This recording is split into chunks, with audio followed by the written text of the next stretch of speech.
purposes of this story, I just want to mention that some people prefer the language of intellectually disabled person and some people prefer person with intellectual disability.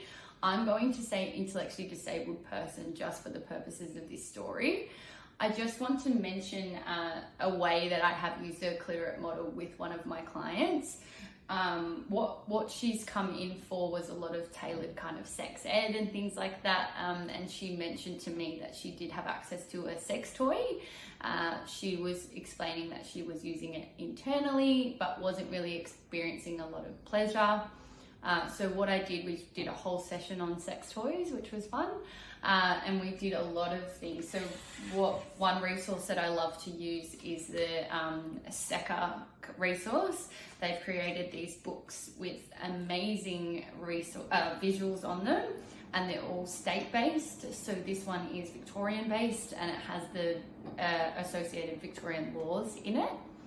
What we did is we used the visuals to kind of go through sex toys, cleaning, how we can use lubricants and all of those kinds of things, which was very, very helpful, only because this particular client requires a lot of visual supports due to her learning needs.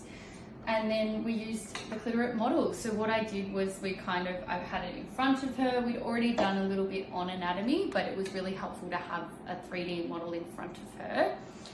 Because what I spoke about, she'd never heard of the clitoris before, and I spoke about ways that we can use a sex toy that's not internal, and external stimulation and things like that to potentially experience a little bit more pleasure.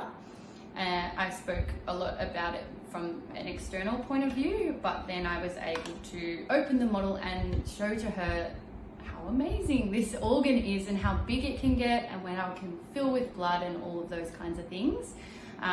She did mention to me that she'd gone home and trialed to good effect and was experiencing a little bit more pleasure because of it.